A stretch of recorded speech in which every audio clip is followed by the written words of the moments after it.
Some choices change everything. On Christmas morning in the Wyoming Territory, mountain man Caleb Stone finds two little girls barefoot and freezing in the snow outside his ranch. The twin sisters are abandoned, shivering, and too scared to speak. In a frontier town where everyone struggles to survive, no one wants the burden of two more children. Caleb could ride into town and leave them at the church. He could walk away, but when he looks into their frightened eyes, he sees something that breaks his heart. He wraps them in his coat and carries them inside his cabin.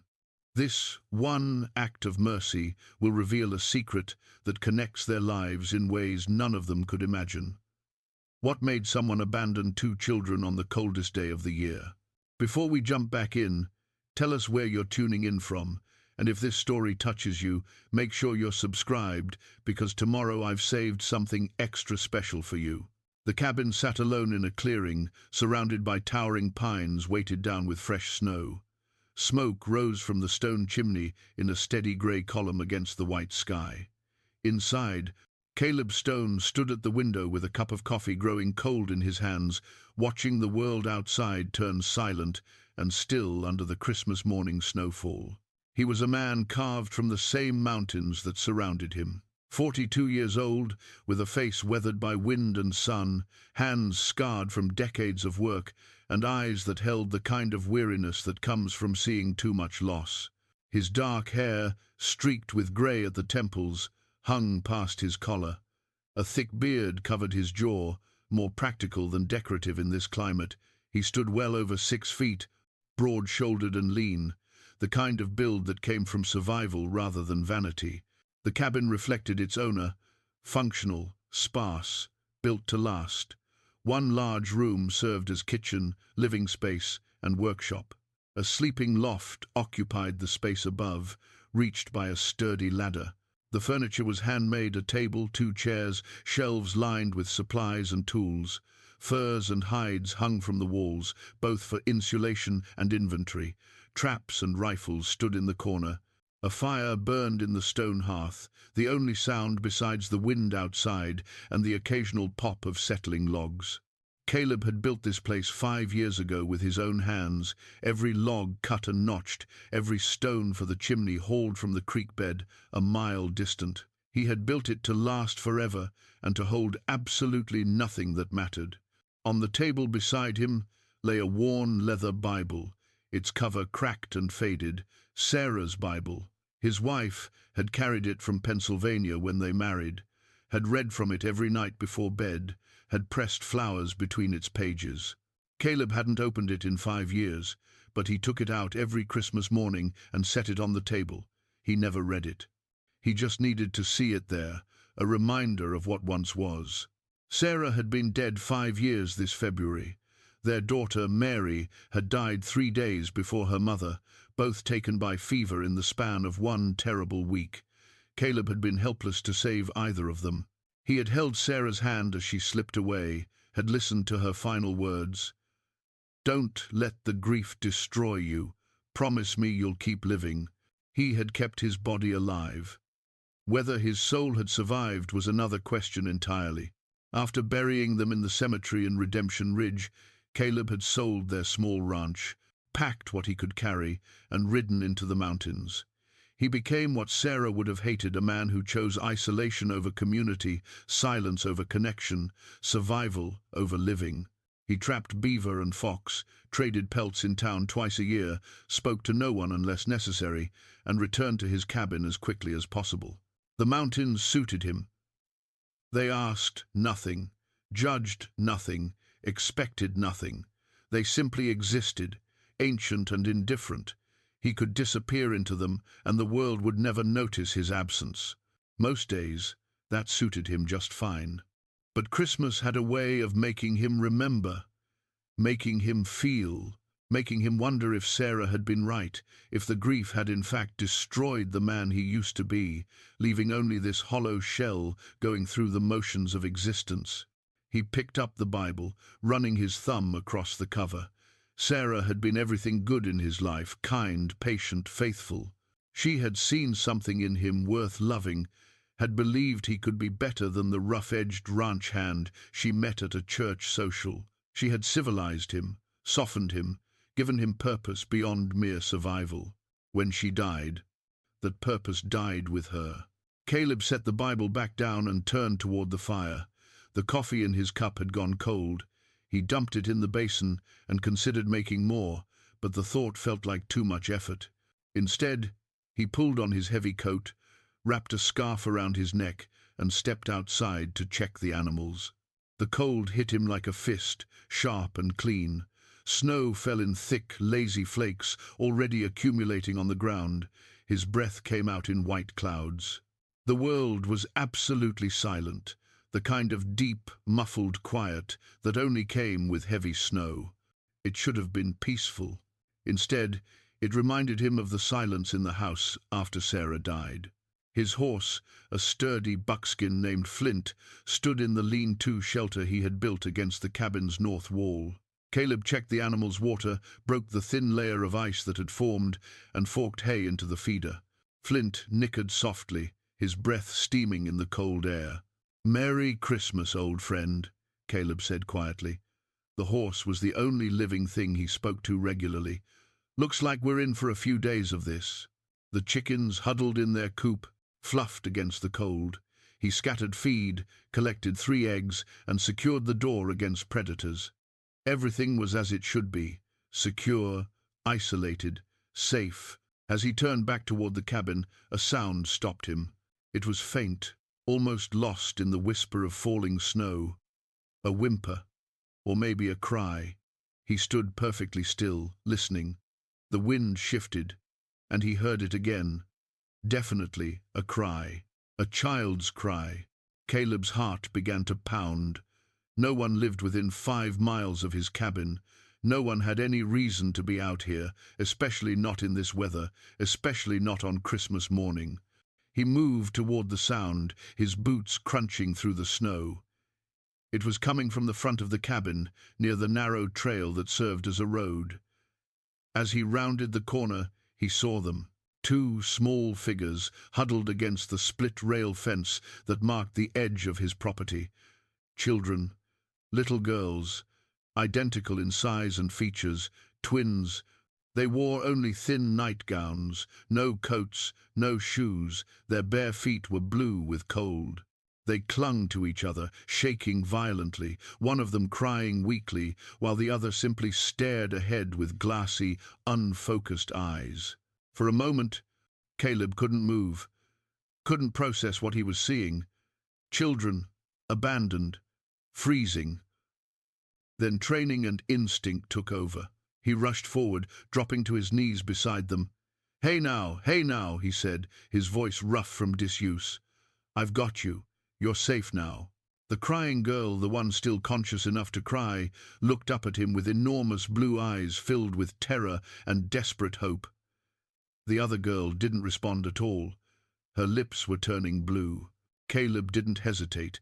He shed his heavy coat and wrapped it around both girls, lifting them together in his arms. They weighed almost nothing, fragile as birds. He stood and turned back toward the cabin, moving as quickly as he dared through the snow. "Hold on," he told them. "Just hold on. I'm going to get you warm." The conscious girl pressed her face against his chest. Her sister's head lolled against his shoulder.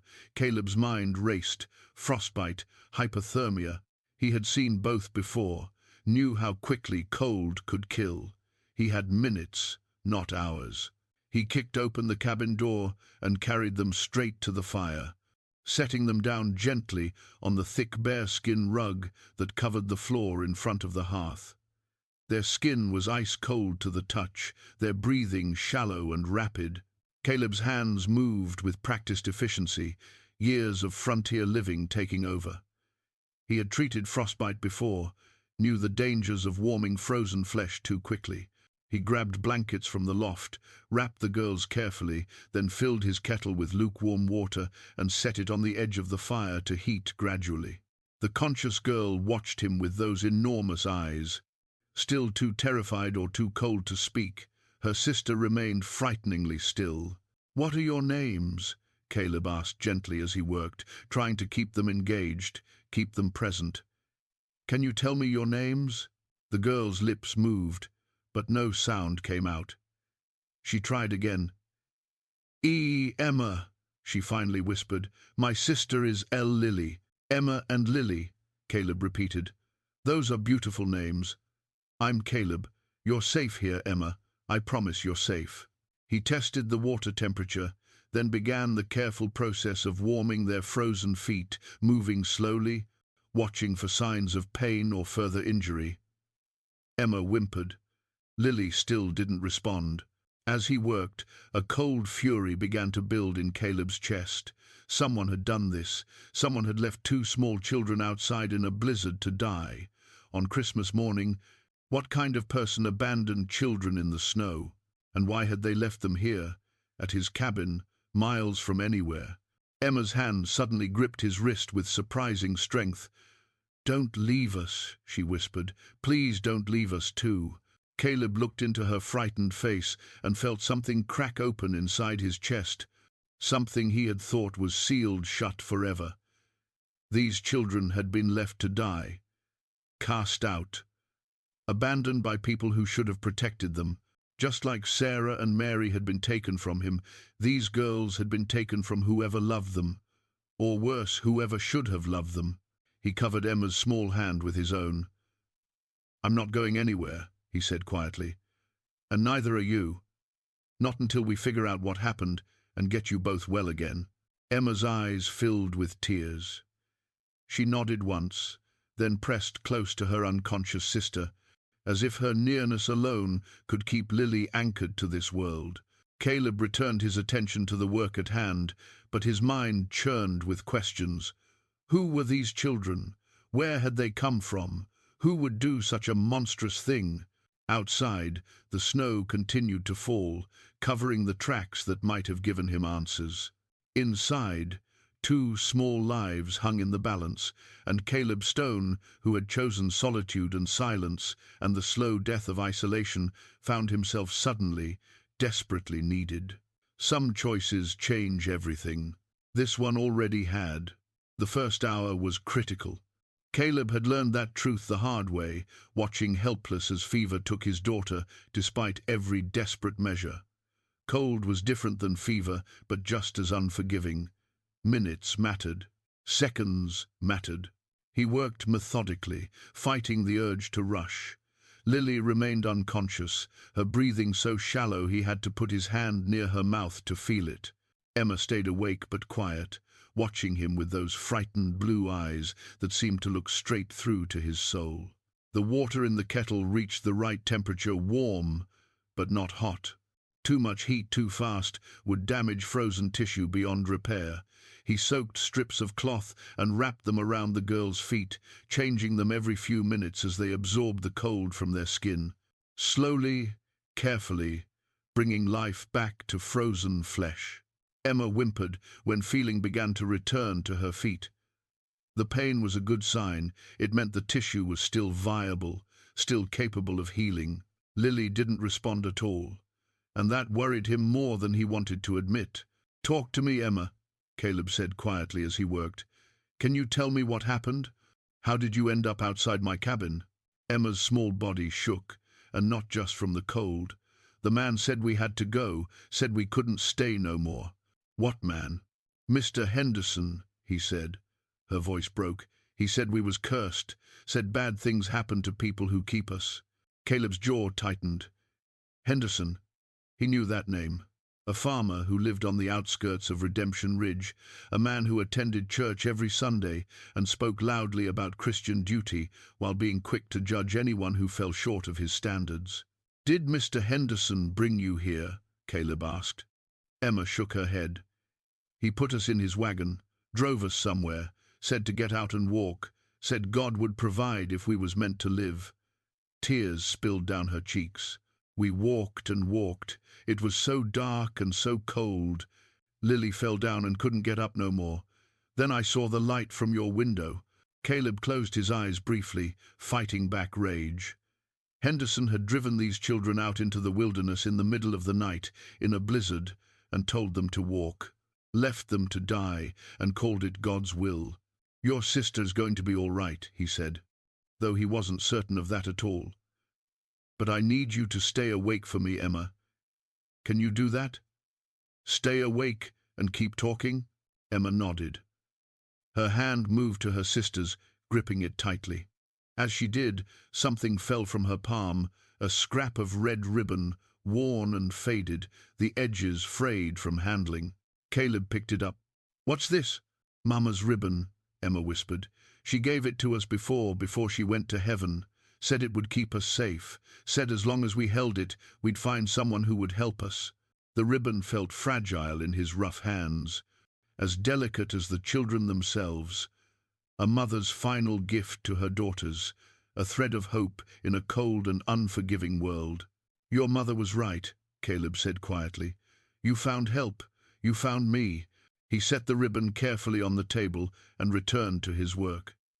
Lily's color was beginning to improve, slightly less grey, more pale pink. Her breathing remained shallow, but seemed to be strengthening. He tucked the blankets more tightly around both girls and added another log to the fire.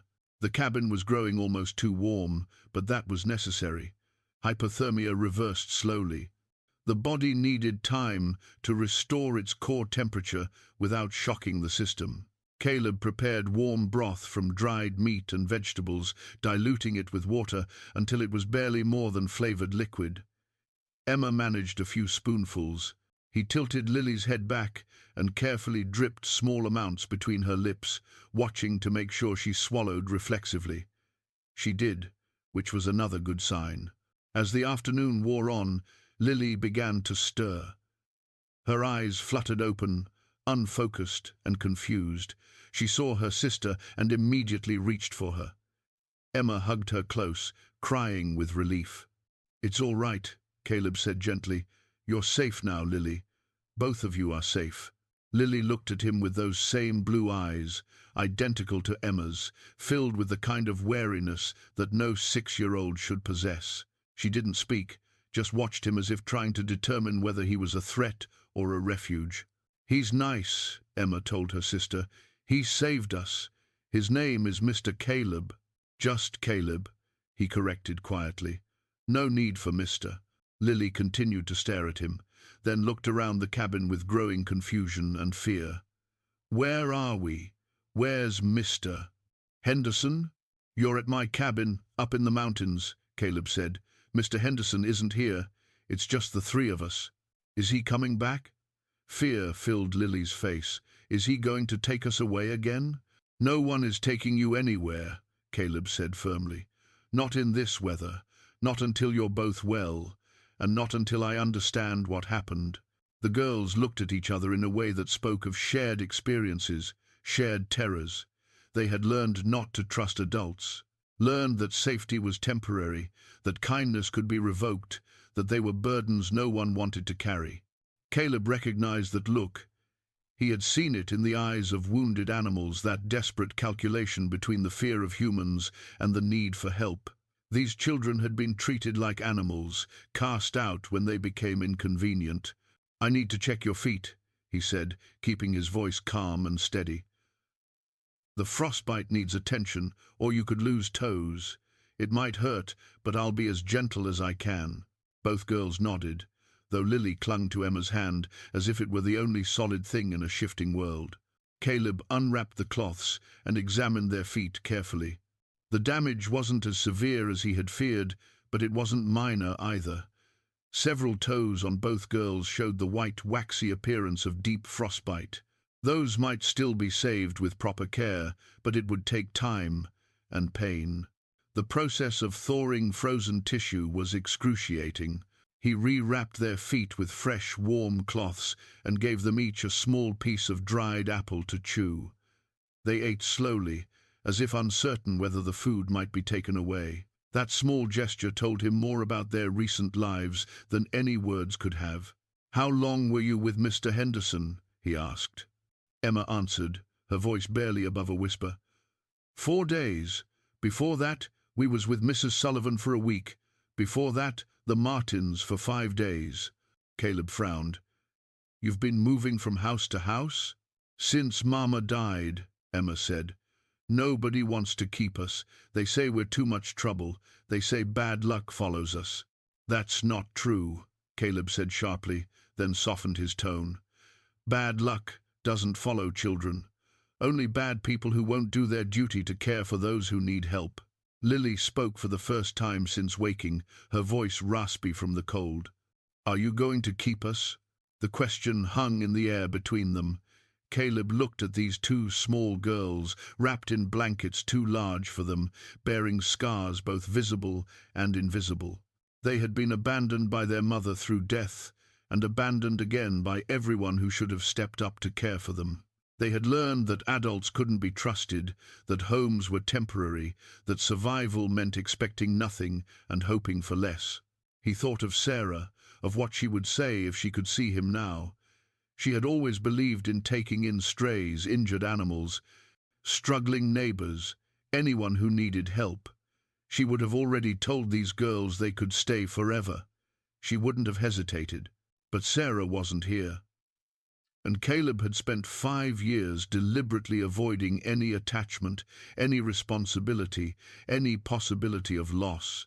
"I don't know," he said honestly. "I live alone for a reason. I'm not good with people anymore, especially not children." Emma's face fell. Lily looked away, and Caleb saw her jaw tighten in a way that made her seem much older than 6. "But," he continued, "you're here now. You're hurt. There's a blizzard outside that's going to last at least 2 more days, maybe 3. So for now, yes, you're staying. We'll figure out the rest later." It wasn't a promise. It wasn't even a real commitment. But it was something, and he saw the smallest flicker of hope return to Emma's eyes. "Can we really stay?" Emma asked. "You won't put us out in the cold again?" "Not in this weather," Caleb said. "That much I can promise." Lily looked at him directly for the first time, those blue eyes searching his face. "You promise?" Something about the way she said it, the desperate need for a promise in a world that had broken every promise ever made to her, struck Caleb deep in his chest. He remembered making promises to Mary that she would get better, that the fever would break, that everything would be all right. He had broken every one of those promises, even though he tried his hardest to keep them. He had sworn never to make promises he couldn't keep again. But looking at Lily's face, he couldn't bring himself to refuse her this small thing. "I promise," he said quietly. "While this storm lasts, you're safe here." Lily nodded slowly, then leaned against Emma. Both girls' eyes were growing heavy. The warmth of the cabin, the food in their stomachs, the simple fact that they weren't fighting for their lives anymore, all of it was catching up with them. "Sleep," Caleb said. "I'll keep the fire going. I'll watch over you." "Will you be here when we wake up?" Emma asked, already half asleep. "I'll be here." "Promise?" He hesitated only a moment. "Promise." Within minutes, both girls were asleep, curled together under the blankets, like 2 halves of the same being. Caleb sat in his chair by the fire, watching them breathe, watching the color gradually return to their cheeks. Outside, the wind had picked up, driving the snow horizontal against the windows. The storm was intensifying. They would be trapped here together for days at least, maybe longer. Caleb picked up the red ribbon from the table, turning it over in his hands. A mother's gift, a promise of protection. The woman who had given this to her daughters was dead now, and her children had been cast out like refuse. What kind of world did that? What kind of people? He looked at the girls sleeping by his fire and felt something he hadn't felt in 5 years, the stirring of purpose, of protective fury, of the need to stand between the innocent and the cruelty of the world. He didn't want this, didn't want to care, didn't want to risk his heart again. But sitting here, watching these 2 small lives he had pulled back from the edge of death, Caleb realized he didn't have a choice. Not really. Not if he wanted to remain the kind of man Sarah had believed him to be. The storm raged outside. Inside, 3 people who had been alone now shared a small space of warmth and fragile safety. Tomorrow would bring questions. The day after, decisions. But tonight, Caleb Stone kept his promise. He stayed awake, kept the fire burning, and watched over two small girls who had been abandoned by the world. Some choices change everything. This one already had, whether he was ready for it or not. The 8-mile journey to Redemption Ridge took most of the morning. The trail was treacherous with fresh snow, and Caleb had to lead Flint carefully, testing the path before allowing the horse to pull the sled, carrying the girls. They sat huddled together under blankets, watching the forest pass with wide eyes. Neither girl had spoken much since they left the cabin. The closer they got to town, the more withdrawn they became, as if the settlement itself held bad memories they wanted to avoid. "You're safe," Caleb reminded them more than once. "Nobody's going to hurt you, I promise." Emma nodded each time, but her hand never left Lily's. They drew strength from each other in a way that made Caleb ache. They were all each other had in a world that had rejected them repeatedly. Redemption Ridge appeared gradually through the trees, first the outlying farms, then the main street with its collection of weathered buildings. The town had maybe 300 people, enough to support a general store, a blacksmith, a church, a saloon, and a handful of other businesses. It was the kind of place where everyone knew everyone else's business, for better or worse. Mostly worse, in Caleb's experience. He hadn't been to town since late summer, nearly 6 months ago. He noticed people stopping to stare as he drove the sled down Main Street. A few recognized him and nodded. Most just watched with curiosity. When they saw the two small girls on the sled, the whispers started. Caleb ignored them. He had a destination in mind, the sheriff's office. Sheriff Tom Hastings was an old acquaintance, one of the few men in town Caleb still respected. They had served together briefly during the war, and Tom had always been a man who valued justice over convenience. If anyone would give straight answers, it would be Tom. Caleb pulled the sled up in front of the small building that served as both sheriff's office and jail. He helped the girls down, and they clung to his coat as he led them inside. Tom looked up from his desk, and his weathered face registered surprise, then concern. "Caleb Stone, didn't expect to see you until spring." "Tom," Caleb said with a nod, "we need to talk." The sheriff's eyes moved to the girls, and something flickered across his face, recognition mixed with discomfort. "That's Emma and Lily Henderson, or they were. I heard—" He stopped himself, glancing at the girls. "Where did you find them?" "Outside my cabin on Christmas morning," Caleb said flatly. "Barefoot in the snow, nearly frozen to death." Tom's face darkened. He stood slowly, his hand moving to rest on his gun belt, not threateningly, but as if steadying himself. "Jacob Henderson said they ran off, said he couldn't control them, and they disappeared into the night." "Jacob Henderson is a liar," Caleb said, his voice cold and level. "These girls told me he put them in his wagon, drove them into the wilderness, and told them to walk. Left them to die, and called it God's will." The sheriff was quiet for a long moment. Finally he said, "Can you prove it?" "Their testimony won't hold up against a property owner and church elder," Tom interrupted. "Not in this town, not for those girls." Caleb felt his anger rising. Tom sighed and gestured to the chairs in front of his desk. "Sit down, Caleb. This is a longer story than you probably realize." Caleb helped the girls into chairs, then remained standing himself. "Then tell me. Start with Margaret. Who was she? Where did she come from?" Tom settled back into his own chair, his expression troubled. "Margaret showed up here about 7 years ago. She was pregnant, alone, and wouldn't say much about her past. Said the father of her babies was dead, and she was looking for a fresh start. Why here? Why Redemption Ridge? She said she had heard of someone in the area who might help her. Never said who. Mrs. Peterson at the boarding house took her in, gave her a room in exchange for sewing work. Margaret was talented with a needle. She made a living doing alterations and making clothes for folks. And the town's opinion of her?" Tom's jaw tightened. "Not charitable. She was an unwed mother, which was bad enough. But she also refused to repent for it. refused to call her situation a sin, said she had loved the father truly and wouldn't apologize for that love, even if society didn't approve. So they ostracized her. Pastor Mitchell tried to be kind, Tom said.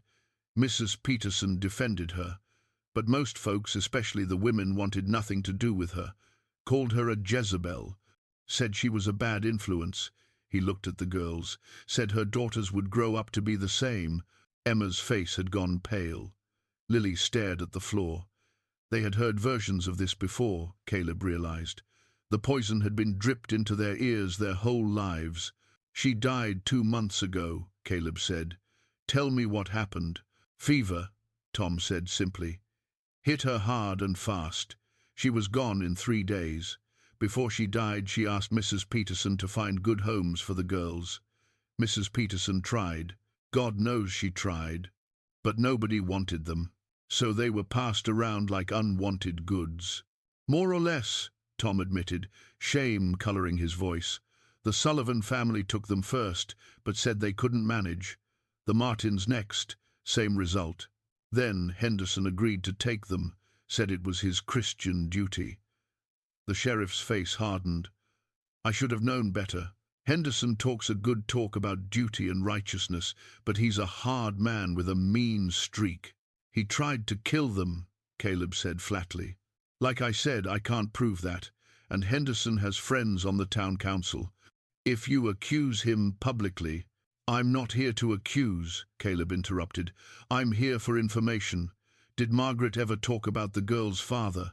Ever mention a name? Tom shook his head. She kept that close. All she ever said was that he was a good man who made a mistake and died for it. Why? Caleb pulled out the photograph and set it on Tom's desk. Look at this. Look at her face. The sheriff studied the image, then looked up at Caleb with dawning understanding. She looks like Sarah, like your wife Sarah. More than looks like her, Caleb said. They could have been sisters, but Sarah didn't have any sisters. You told me her family was all gone. They were, Caleb confirmed. That's what I thought anyway. But what if I was wrong? What if Sarah had family she didn't know about? Or what if— He paused, considering another possibility. What if this isn't about Sarah at all? What if it's about my family? Tom frowned. Your brother James? James died in the war. That's what we were told.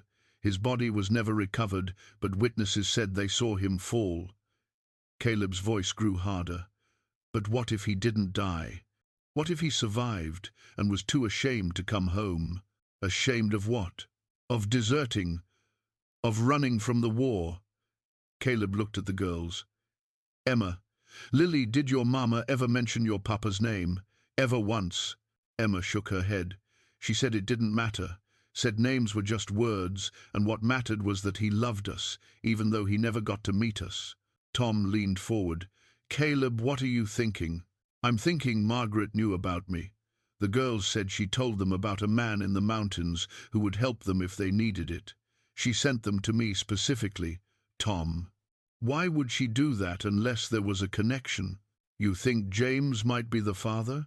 I think it's possible, Caleb said. The timing works. Margaret showed up here 7 years ago, pregnant. James, supposedly, died 10 years ago. If he survived and went into hiding, if he met Margaret somewhere— He stopped, the weight of it hitting him. If these girls are James's daughters, they're my nieces. They're family. The sheriff sat back, processing this. That's a hell of a theory based on a resemblance and timing. It's more than that, Caleb insisted. It's instinct. When I look at these girls, I see James. I see his eyes, his stubborn chin. I didn't recognize it at first because I wasn't looking for it. But now— He paused. I need to know the truth, Tom. I need to find out if Margaret left anything behind, any letters, any documents, anything that might prove the connection. Tom nodded slowly. Mrs. Peterson might have Margaret's belongings. She kept the room after Margaret died, said she'd hold on to things in case the girls ever needed them. Then that's where we're going. Caleb moved toward the door, but Tom's voice stopped him. Caleb, even if you prove they're your nieces, that doesn't solve your problem with Henderson. He still has influence. If he wants to make trouble, let him try, Caleb said coldly.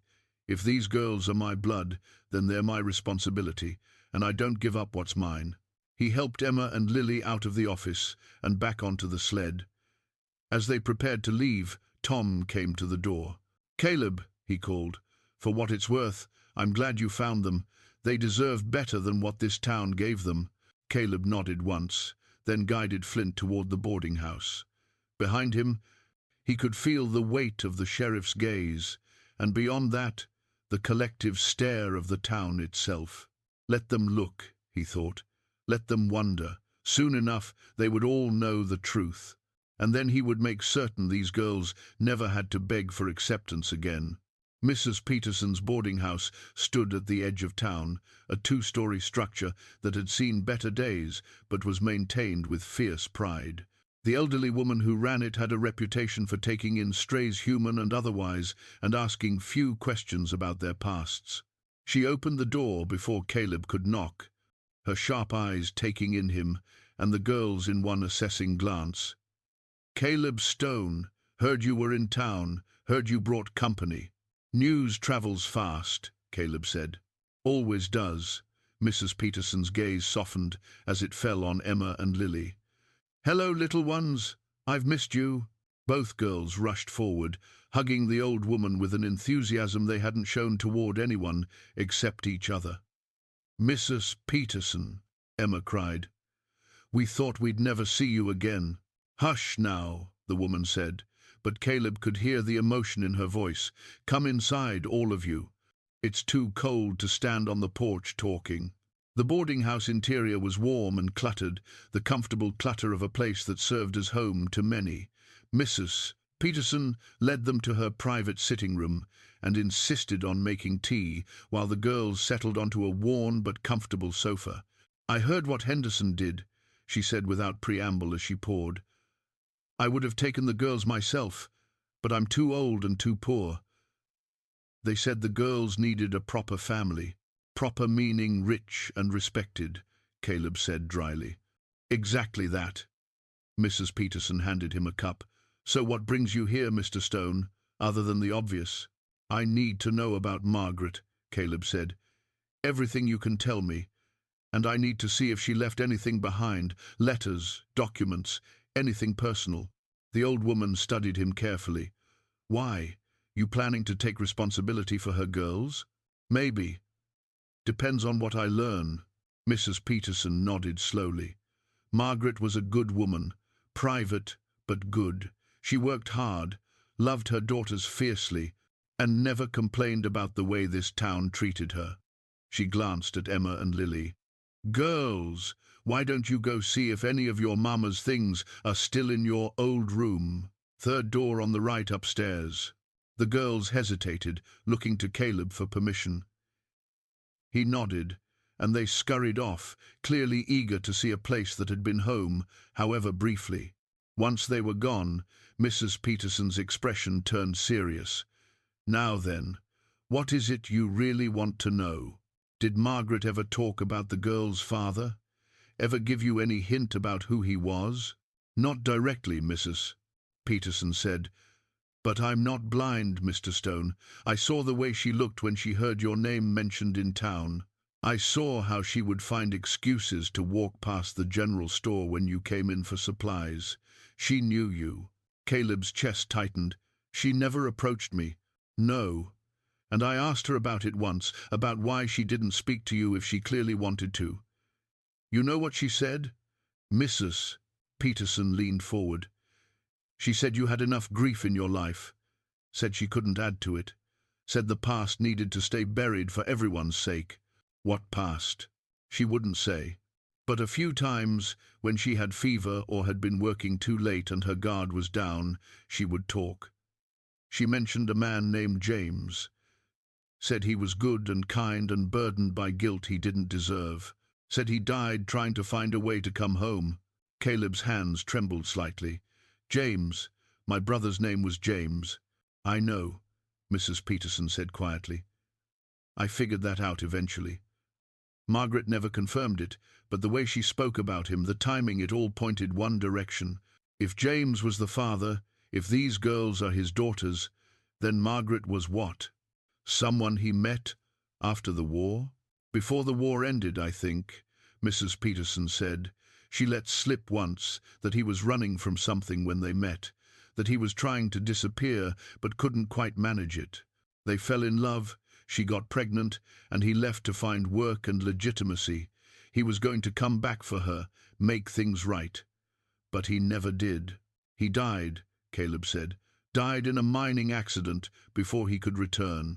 That's what Margaret believed. She waited for him for months after the girls were born. When she finally accepted he wasn't coming back, she decided to look for his family. She knew he had a brother in Wyoming Territory. Knew that brother had lost his own family and might understand loss better than most. She came here looking for me. She came here hoping you might help her daughters if anything happened to her.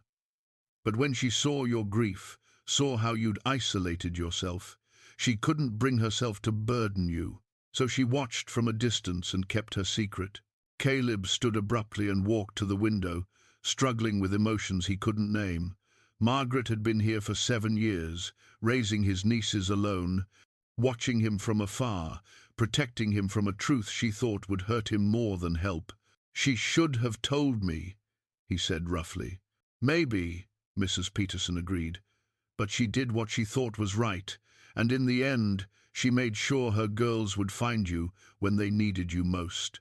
By sending them into the wilderness to die, by trusting that you would be exactly where you were on Christmas morning, the old woman corrected gently. Margaret knew you, Mr. Stone, knew your heart, even if you'd never spoken. She knew you'd be at your cabin, and she knew you'd save her girls if you found them. She set it up that way. But Henderson was a tool, nothing more. Margaret made sure people knew about you before she died, made sure it was mentioned that a mountain man lived alone in the hills. When Henderson decided to get rid of the girls, he chose the direction she had carefully planted in the town's collective mind. Mrs. Peterson smiled sadly. She was a clever woman, your brother's love. She played a long game to protect her daughters. Footsteps on the stairs announced the girls' return. They came into the room carrying a small wooden box, their faces bright with discovery. Look what we found, Emma said. It's Mama's special box. She kept her important things in it. Caleb took the box carefully. It was plain pine, handmade, with a simple latch.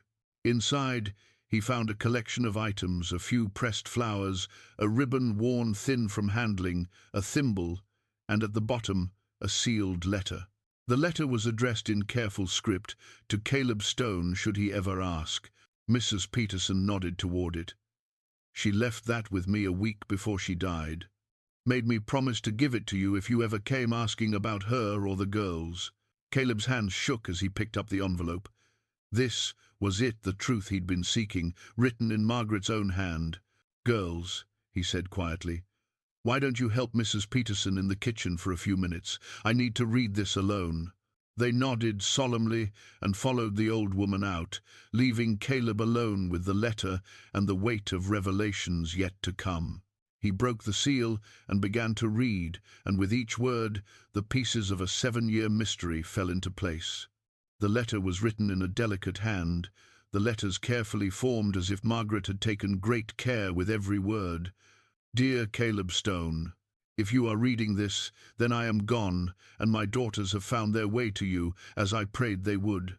I do not know if they told you about me, or if you have pieced together the truth on your own, but either way, you deserve to know the whole story. Not just for the girls' sake, but for James's sake. He loved you, Caleb, more than you may realize, and his last thoughts were of you and home. My name is Margaret Elizabeth Stone. I took your brother's name, though we never had the chance to marry proper.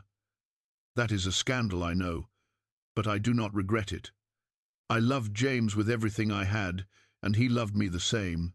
We met in the spring of 1868 in a small town in Kansas called Millbrook. I was working at a boarding house, much like Mrs. Peterson's. James came through on his way west, running from something, though he wouldn't say what. He looked haunted, Caleb. He looked like a man carrying the weight of the world and no way to set it down. He stayed 2 weeks, paying for his room with work. We talked in the evenings, and slowly he opened up to me. He told me about the war, about the things he'd been ordered to do, about the innocents who died because of those orders. He told me about deserting, about the shame that ate at him, about how he couldn't face his family knowing what he'd done. I told him shame was a poor reason to stay hidden. I told him everyone makes choices they regret, and what matters is what comes after. I told him he could go home, face his brother, and find forgiveness. But he was convinced you would hate him for deserting. He said you were the honorable one, the one who always did right, and he couldn't bear to see disappointment in your eyes. So he decided to make something of himself first, to earn his way back to redemption before going home. We fell in love during those 2 weeks. I know that sounds impossible, but some things happen fast when they're meant to be. When he left, I cried for 3 days straight. Then I discovered I was carrying his children. James had told me where he was headed to the silver mines in Colorado to make enough money to start fresh. I sent a letter to every mining camp I could find the name of, but none of my letters ever found him. I waited and waited, growing larger with the twins, praying he would return. He never did. 2 months after Emma and Lily were born, I received word from a mine foreman. James had been killed in a collapse.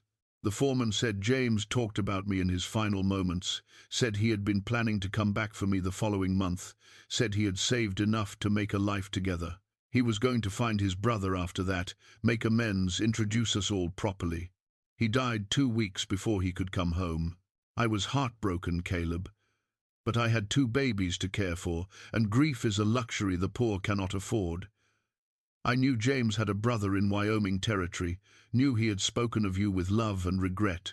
So I came here, hoping I don't know what I hoped for. Help, maybe. Understanding, a connection to the man I loved. But when I arrived in Redemption Ridge and heard the stories about you, about the wife and child you lost, about the grief that drove you into the mountains, I couldn't bring myself to burden you further. What right did I have to appear and say, your brother lived after all, and here are his children, and by the way, he died anyway? You had your own pain. You didn't need mine. So I stayed quiet. I raised Emma and Lily alone. I watched you from afar when you came to town, saw James in your face and your movements, and I kept my peace. I told myself it was better this way, that you deserved to live without the weight of James's choices and my mistakes. But now I am dying, and I cannot keep silent anymore. Emma and Lily are your nieces, Caleb. They are James's daughters, and that makes them your blood family. They are good girls, smart, kind, resilient. They deserve better than what this town has given them, better than what I could provide. I know asking you to take them is presumptuous. I know you chose isolation for reasons that are your own. But I also know that James loved you, and I believe some part of that love passed to his daughters. They carry his eyes, his stubborn spirit, his gentle heart. When you look at them, you are looking at pieces of your brother brought back to life. There is something else you should know. The resemblance between your Sarah and me is not coincidence. I never knew how to tell you this, never found the right time or words. But Sarah was my cousin, third cousin, distant enough that we never met, but family nonetheless. I learned this after I came here, after I saw her photograph in the general store where they kept a memorial. The resemblance startled me, so I asked around and pieced together her family tree. We shared great-grandparents on her mother's side. I like to think that's fate, Caleb. That James found someone who reminded him of the family he thought he'd lost forever. That the circle somehow completed itself, even though we were all too blind to see it at the time. My daughters do not know any of this. I could never find the words to explain. But they know about you, the man in the mountains, who understands loss, who knows how to survive alone. I have told them that if they ever need help and have nowhere else to turn, they should go to the mountains on Christmas morning, and the lonely man with the kind heart will save them. I pray I am right about you, Caleb. I pray that despite your grief and isolation, you will see Emma and Lily for what they are, innocent children who deserve love and stability and family. They are the last piece of James that exists in this world. Through them, he lives on. I do not ask you to love them immediately. I do not expect you to replace the daughter you lost. I only ask that you give them a chance, let them show you who they are. And if, over time, you come to care for them even a fraction of how their father would have, that will be enough. Thank you for reading this. Thank you for whatever kindness you have already shown them by virtue of them being alive and well enough to deliver them to this letter. And thank you, on behalf of James, for being the brother he loved, even when he could not face you. May you find peace, Caleb. May we all find peace, wherever we end up, with gratitude and hope. Margaret Elizabeth Stone. Caleb read the letter 3 times, each pass revealing new layers of meaning, new connections, new pain. James had lived, had loved, had tried to make his way back to honor, and had died before he could complete that journey. Emma and Lily were his nieces, his blood, the last living connection to a brother he had thought lost forever. And Margaret, dear God, Margaret had been Sarah's cousin, distant, yes, but family. That explained the resemblance, explained the uncanny similarity that had struck him so deeply. James had found and loved a woman who resembled the family he'd left behind, had created new family to replace the one he thought he'd lost. And then fate had taken him anyway, leaving his daughters to find their way to the uncle who never knew they existed. Caleb sat in the quiet sitting room, the letter clutched in his hands, and for the first time in 5 years he wept. Not the silent, stoic grief he had carried since Sarah's death, but deep, wrenching sobs that came from a place he thought had gone numb. He wept for James, for the brother who had carried shame unnecessarily, who had died trying to redeem himself for sins that Caleb would have forgiven in a heartbeat. He wept for Margaret, who had loved his brother and raised his children alone while watching from a distance, too selfless to burden him with truth. He wept for Sarah and Mary, for the family he had lost and thought he would never replace. And he wept for Emma and Lily, for 2 innocent girls who had been born into love and loss, who had been rejected and abandoned by people who should have protected them, who had walked through snow and darkness because their dying mother believed in a man she had never met. The door opened quietly. Mrs. Peterson stood in the doorway, the girls behind her, their faces worried. "Mr. Caleb," Emma said softly. Caleb wiped his eyes roughly and looked at them, really looked at them. Now that he knew what to see, it was obvious. Emma had James's stubborn chin and quick smile. Lily had his thoughtful eyes and quiet intensity. They both had his way of tilting their heads when listening carefully. They were family. They were blood. They were his. "Come here," he said, his voice rough. The girls approached cautiously. Caleb held out his arms, and after a moment's hesitation, they came to him. He pulled them close, holding them tight, feeling their small bodies relax against him. "You're my nieces," he said quietly. "Your father was my brother, James. He loved your mother very much, and he would have loved you beyond measure if he'd lived long enough to meet you." Emma pulled back to look at his face. "Your brother was our papa." "Yes. Does that mean we're really your family?" Lily asked, her voice trembling with hope and disbelief. "Yes," Caleb said firmly. "You are my family, my brother's daughters. And that means you're not alone anymore. Do you understand? You have family now." Both girls began to cry, not from sadness, but from relief, from the overwhelming realization that they belonged somewhere, to someone. They clung to Caleb, and he held them, and in that moment something fundamental shifted in his heart. For 5 years he had been frozen, locked in grief, refusing to let anyone or anything matter. But these girls, these small, brave, resilient girls, had thawed something essential. They had brought him back to life, not through force, but through need, through their simple existence as the last living pieces of his brother. Mrs. Peterson smiled from the doorway, tears on her own cheeks. "Margaret knew," she said softly. "She knew you'd come through for them." Caleb nodded, unable to speak past the lump in his throat. He held his nieces close and made a silent promise to James, to Margaret, to Sarah, and to himself. He would not fail these girls.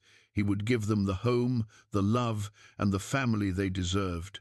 Some choices change everything. This revelation had changed not just his understanding of the past, but his vision of the future. Emma and Lily were his family now, and he would move heaven and earth to keep them safe and give them the life their parents had dreamed of but never got to provide.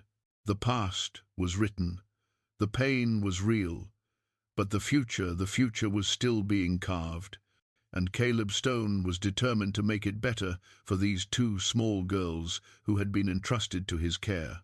The revelation changed everything, but it solved nothing.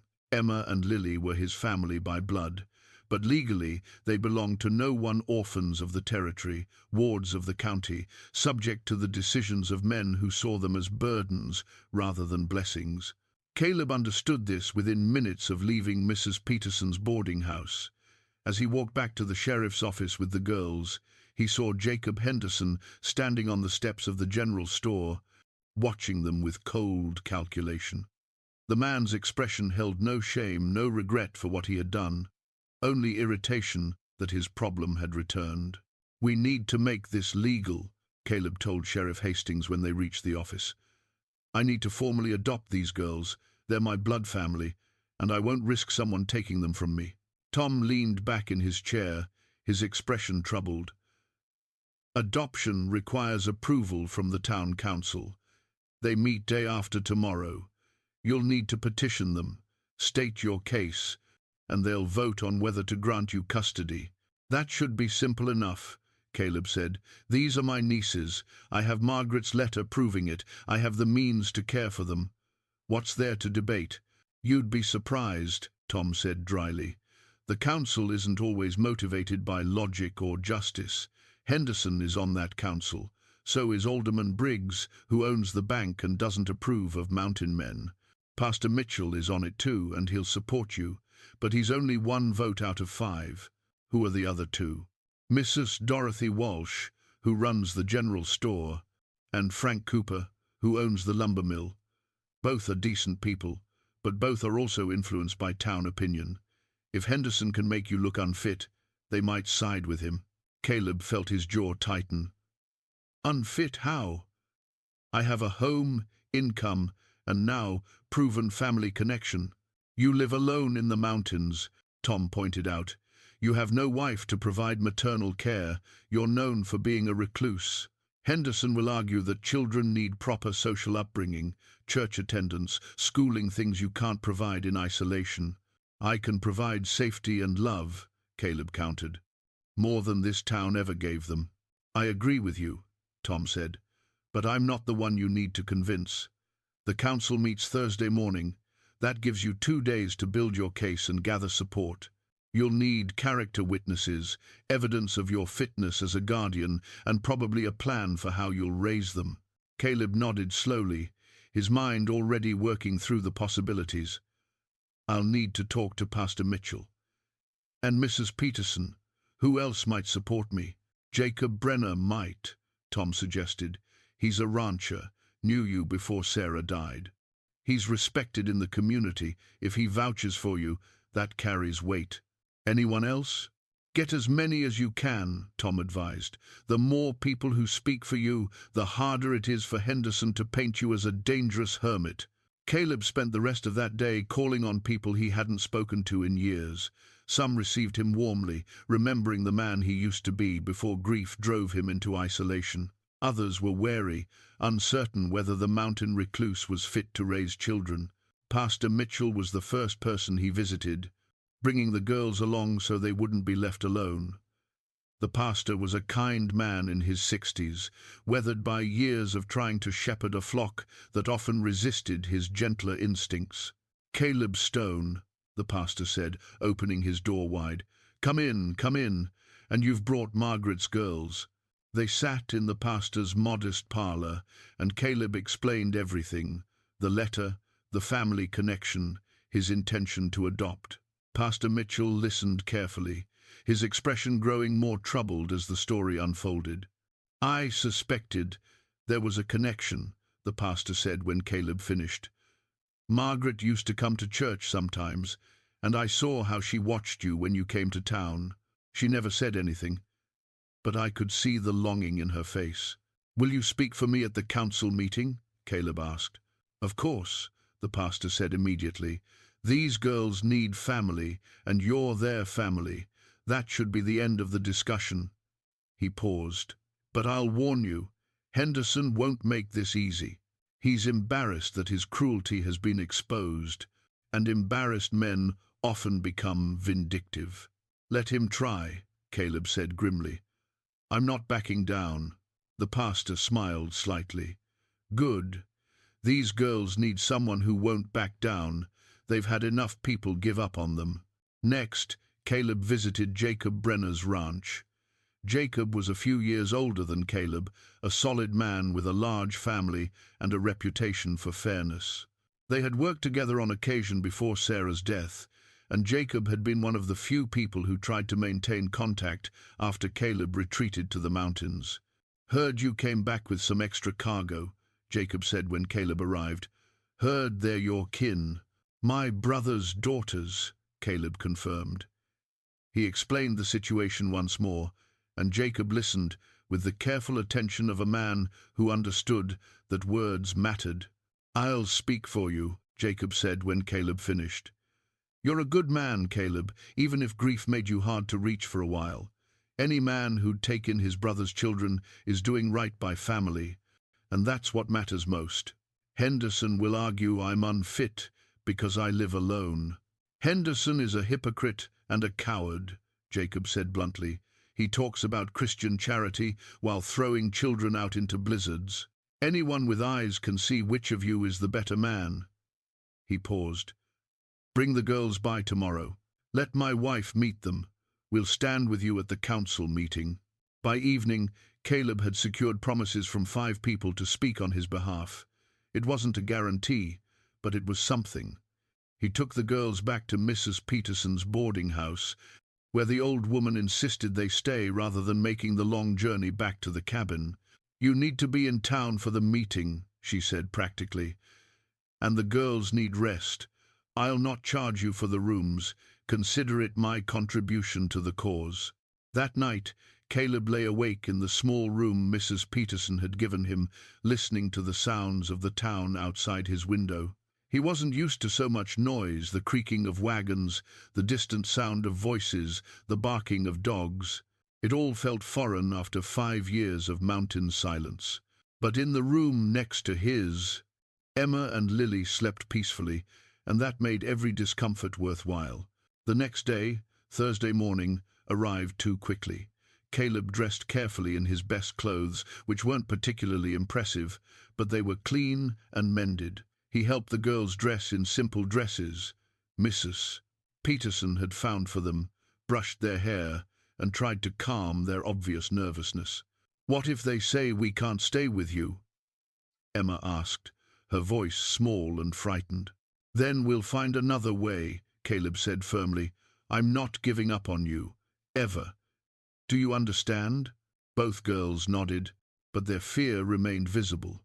They had learned not to trust in positive outcomes, not to hope too hard, lest that hope be crushed.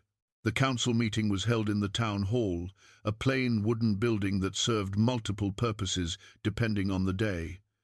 When Caleb arrived with the girls, he found the room already filling with townspeople.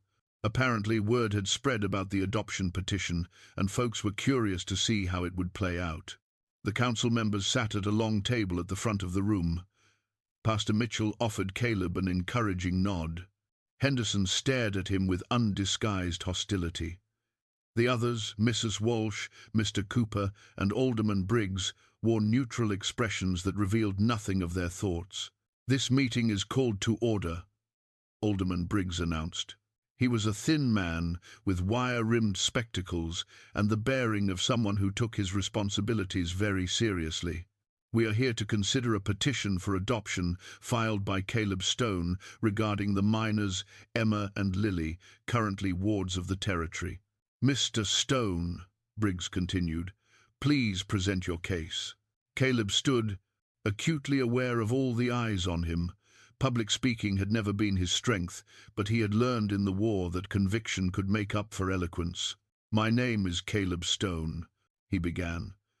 "I'm here to petition for the right to adopt Emma and Lily Stone. They are not strangers to me. They are my brother James's daughters, my nieces. I have proof of this relationship in a letter written by their mother before she died." He held up Margaret's letter. "Their mother, Margaret Stone, was in a common-law marriage with my brother.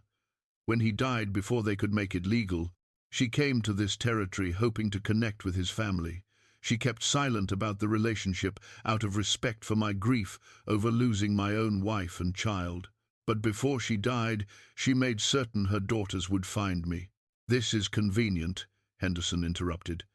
"A dead woman's letter that conveniently proves exactly what you need it to prove." "Margaret Stone was a woman of integrity," Pastor Mitchell said sharply. "Her word should not be questioned simply because she cannot defend it herself." "Nevertheless," Henderson continued, "even if we accept that these girls are Mr. Stone's nieces, that doesn't automatically make him a fit guardian. He lives alone in the mountains, miles from civilization. These children need proper upbringing, school, church, social interaction with other children. They need a mother's care. They need love and safety," Caleb countered, "which this town failed to provide. They were passed from house to house like unwanted goods, and you, Mr. Henderson, put them out in a blizzard to die." The room erupted in whispers. Henderson's face darkened. "That's a damned lie." "It's the truth," Caleb said coldly. "These girls told me exactly what you did. You drove them into the wilderness and abandoned them. If I hadn't found them, they would have frozen to death." "Mr. Stone," Alderman Briggs said sharply, "accusations of attempted murder are serious. Do you have proof?" "I have the testimony of 2 witnesses, the girls themselves." "The unreliable testimony of children who have been coached," Henderson shot back. "Who have every reason to lie, to gain sympathy. They're 6 years old," Caleb said, his voice rising. "They nearly died. What possible reason would they have to lie about that?" "Order," Briggs said, rapping his knuckles on the table. "This is getting us nowhere. Mr. Stone, do you have witnesses to speak to your character and fitness as a guardian?" "I do." Over the next hour, Pastor Mitchell, Mrs. Peterson, Jacob Brenner, and 3 others spoke on Caleb's behalf. They testified to his integrity, his capability, his devotion to family. Jacob brought his wife, who spoke movingly about how the girls had played with her children the previous day, how they were polite and sweet and desperately in need of stability. "Children don't need perfection," Mrs. Brenner said. "They need someone who won't give up on them. Mr. Stone has already proven he's that person." But Henderson had his own witnesses. 3 church members testified that children needed proper Christian upbringing in a community setting. 2 spoke vaguely about concerns over Caleb's isolation and temperament. One suggested delicately that a man who had retreated from society after loss might not be mentally fit to raise children. The arguments went on for 2 hours. Back and forth, support and opposition, until finally Alderman Briggs called for quiet. "We will now vote," he said, "all in favor of granting Mr. Stone custody and adoption rights." Pastor Mitchell's hand went up immediately. A moment later, Mrs. Walsh raised hers, then Frank Cooper. 3 votes. Caleb held his breath. "All opposed?" Henderson's hand shot up. Alderman Briggs hesitated, then slowly raised his own. 3-2. Caleb had won, but just barely. "The petition is approved," Briggs announced. Custody of Emma and Lily Stone is granted to Caleb Stone, with adoption proceedings to be finalized within 30 days. The room erupted in noise, some applause, some angry muttering. Henderson stood abruptly and stormed out without a word. Caleb barely noticed. He was looking at Emma and Lily, who stood frozen, not quite believing what had just happened. "Did we win?" Emma whispered. "We won," Caleb confirmed, his voice thick with emotion. "You're mine now, officially. Nobody can take you away." Both girls burst into tears and ran to him. He caught them, held them close, and let them cry. Around them, people began to leave, some stopping to offer congratulations, others leaving in silence. Pastor Mitchell approached and put a hand on Caleb's shoulder. "Take them home," he said quietly. "Take them home and give them the life they deserve." Caleb nodded, too overcome to speak. He had won the battle, but he knew the war wasn't over. Henderson's face as he left had promised trouble. The narrow margin of victory suggested the town remained divided. But none of that mattered right now. Right now he had his nieces, legally and forever. Right now he had family again, and that was worth any fight that might come. The day Judge Matthews arrived, the town hall was packed. Word had spread about the custody challenge, and it seemed half of Redemption Ridge wanted to witness the outcome. Caleb sat at the front with Emma and Lily on either side of him, their small hands gripping his tightly. Judge Matthews was an imposing figure, tall, white-haired, with sharp eyes that missed nothing. He had a reputation for fairness, but also for strict adherence to law over sentiment. Caleb had learned this from Tom Hastings, who had dealt with the judge on previous circuits. "This court is convened to review the custody arrangement of minors Emma and Lily Stone," Matthews announced. His voice carried authority that silenced the murmuring crowd instantly.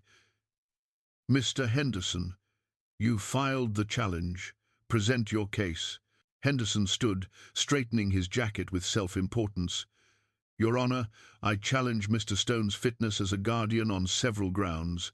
First, he lives in isolation, miles from any community or support. Second, he has no experience raising children and no wife to provide maternal guidance.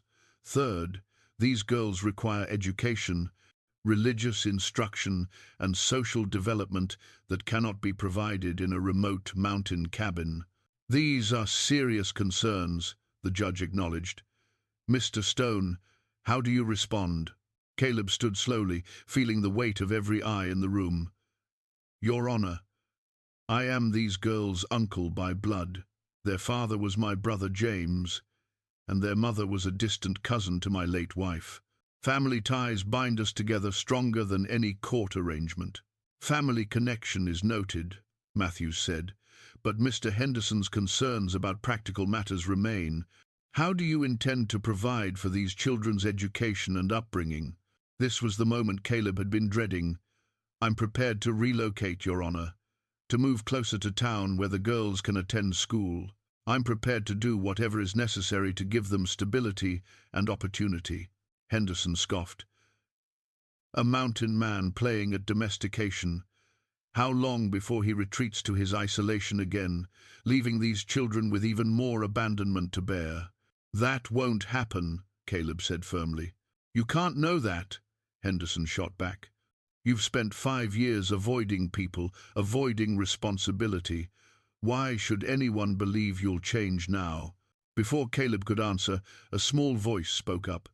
"Because," he promised. Everyone turned. Emma had stood up, her face pale but determined. Beside her, Lily rose as well, clutching the red ribbon their mother had given them. "Young lady," Judge Matthews said, not unkindly, "this is not the time."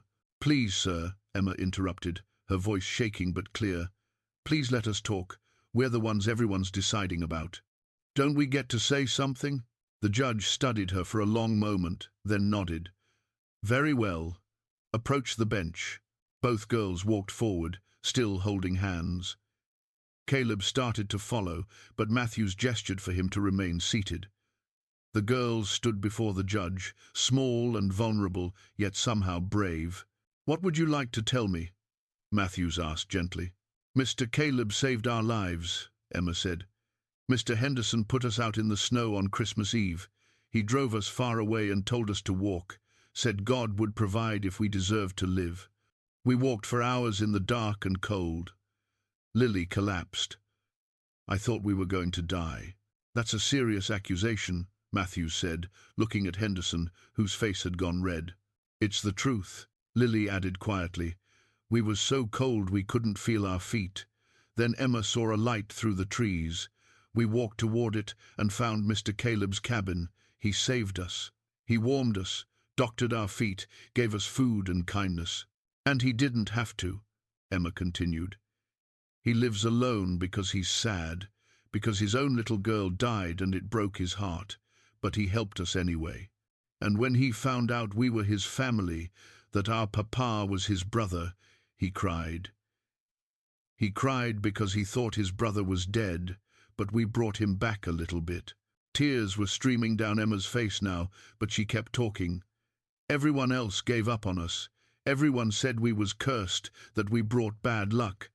But Mr. Caleb said that was wrong. He said we was just children who deserved love. He made us a wooden horse and told us stories and promised he wouldn't leave us. And he keeps his promises, Lily said. He said he'd stay with us during the storm, and he did. He said he'd find out about our mama, and he did. He said he'd fight for us, and he is. Nobody ever fought for us before. Emma held up the red ribbon. Our mama gave us this. She said it would lead us to someone who would save us. She was right. She led us to Mr. Caleb. And if you take us away from him, you're saying our mama was wrong. You're saying she should have just let us die instead. The room was completely silent. Judge Matthews looked at the girls, then at Caleb, then at Henderson, whose face had gone from red to pale. Mr. Henderson, the judge said slowly, did you abandon these children in the wilderness? They were unmanageable. I couldn't. Answer the question. Did you put them out in dangerous conditions and leave them? Henderson's silence was damning. Judge Matthews's expression hardened. I've heard enough. The original custody decision stands. Emma and Lily Stone will remain with their uncle, Caleb Stone. Furthermore, I'm ordering an investigation into Mr. Henderson's actions. If these allegations prove true, charges will be filed. Henderson stood abruptly. This is outrageous. You're taking the word of children over a man who refuses to deny abandoning them? Matthews interrupted coldly. Get out of my courtroom, Mr. Henderson. Consider yourself fortunate I'm not holding you in contempt. Henderson fled, and the room erupted in whispers and scattered applause. Emma and Lily ran back to Caleb, who caught them in his arms, holding them tight. Judge Matthews rapped for order. Mr. Stone, this court recognizes your custody. I expect you to honor your commitment to these children's welfare and education. Don't make me regret this decision. You won't. Your Honor, Caleb said, his voice thick with emotion. I promise you won't. As they left the courthouse, people stopped to congratulate them. Some who had avoided Caleb before now offered support. The tide had turned, not completely, but enough. They had won. Not just the legal battle, but something more important. They had proven they were a family worth fighting for. Spring came to the Wyoming Territory with the kind of gentle insistence that made winter seem like a distant memory. Snow melted from the valleys first, then gradually retreated up the mountainsides, leaving behind carpets of wildflowers and new grass. The world came back to life, and so did Caleb Stone. He stood on the porch of his new home, a modest house on the outskirts of Redemption Ridge, close enough to town for the girls to attend school, but far enough to maintain some of the peace he craved. The cabin in the mountains remained his, a place he visited occasionally to check trap lines and remember, but it was no longer his home. Home was here, where Emma and Lily's laughter filled rooms that had stood empty for too long. Inside, he could hear the girls getting ready for school. 3 months had passed since the adoption was finalized, and they had settled into routines that felt almost normal. Emma was thriving in her studies, her quick mind soaking up reading and arithmetic with enthusiasm. Lily was quieter but just as capable, showing a talent for drawing that the schoolteacher encouraged. They had friends now, other children who had learned to look past the stigma of their birth and see them for who they were. The Brenner children visited often. Even some of the families who had initially been cold had warmed, especially after Henderson left town, rather than face charges for abandonment. "Uncle Caleb," Emma called from inside. "We're going to be late." Caleb smiled. Uncle Caleb. The title still felt new, still carried weight and wonder. He had been alone for so long that being needed, being essential to someone else's life, felt like learning to walk again after years of sitting still. He went inside to find both girls dressed in simple but clean dresses, their hair braided neatly. They looked healthy now, their cheeks had color, their eyes sparkled with life instead of weariness. The scared, half-frozen children he had found in the snow had transformed into vibrant young girls with futures ahead of them. "Ready?" he asked. "Ready," they chorused. They walked to school together, as they did every morning. It was a 20-minute walk, and Caleb used the time to talk with them, to hear about their concerns and excitements, to remind them they were loved and valued. These morning walks had become sacred time, a daily affirmation of their bond. At the schoolhouse, other children greeted Emma and Lily warmly. The teacher, Miss Sarah, the name, still gave Caleb a pang, but a sweet one waved to him. "Mr. Stone, could I speak with you briefly?" Caleb approached while the girls went inside with their friends. Miss Sarah smiled at him, a woman in her 30s with kind eyes and a gentle manner. "I wanted to tell you that Emma and Lily are doing wonderfully," she said. "They're both bright students, but more than that, they're kind. They help other children who struggle. They share what they have. You should be very proud of them." "I am," Caleb said simply. "I also wanted to ask, we're doing a program in 2 weeks where students share stories about their families. Would you be willing to come and speak about your brother? I think it would mean a great deal to the girls to have you there." The old Caleb would have refused immediately, uncomfortable with public attention and painful memories. But he wasn't that man anymore. "I'd be honored," he said. Walking back through town, Caleb stopped at the general store. Mrs. Walsh greeted him warmly now, and they talked easily about supplies and weather and small things that made up daily life. It felt strange to be part of a community again, but not wrong, just different from what he had known in his years of isolation. At Mrs. Peterson's boarding house, he found the old woman tending her garden, coaxing early spring vegetables from the still cool soil. "Morning, Caleb," she said, straightening slowly. "How are my girls?" "Thriving," Caleb said. "Thanks to you." "Thanks to you," she corrected. "I just pointed you in the right direction. You did the hard work of opening your heart again." They talked for a while about the girls, about the garden, about life's small pleasures. Before leaving, Caleb handed her an envelope. "What's this?" Mrs. Peterson asked. "Payment for the rooms, and a little extra for all your help. I told you. I don't want—" "I know what you told me," Caleb interrupted gently, "but you helped save 3 lives, Mrs. Peterson, mine and the girls. That deserves more than thanks." He left before she could argue further, but he saw the tears in her eyes and knew she understood. That afternoon, Caleb rode up to the mountain cabin, something he did once a week to maintain the place and check the trap lines he still ran occasionally. The cabin stood exactly as he'd left it, quiet and solid. He went inside and found it just as he remembered, sparse, functional, lonely. Sarah's Bible still sat on the table. He picked it up and carried it outside, settling on the porch to read as the afternoon sun warmed the clearing. He read passages Sarah had marked, remembered her voice speaking the words, and felt peace rather than pain. A new Bible sat on the table at the house in town, one he had purchased and inscribed with 3 names, Caleb Stone, Emma Stone, Lily Stone. They read from it together at night sometimes.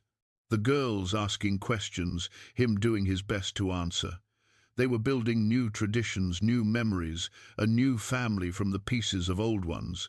As the sun began to set, Caleb closed the Bible and looked out over the mountains.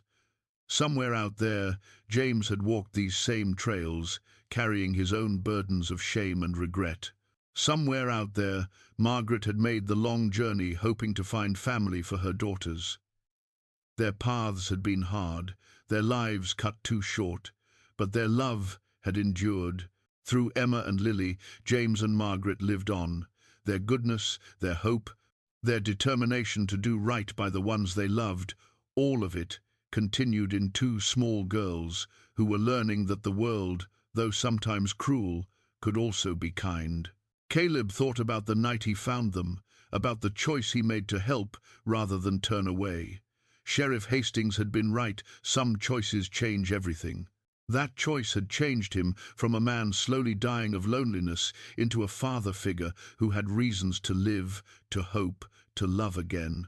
He packed up and rode back down the mountain as darkness fell. Lights glowed in the windows of his house, and through them he could see Emma and Lily setting the table for dinner, their movements synchronized in the way of twins who share an unbreakable bond. Home, Caleb thought. This is home now. He dismounted, tended to his horse, and went inside to his family. The girls ran to greet him with hugs and chatter about their day. He listened, laughed, held them close.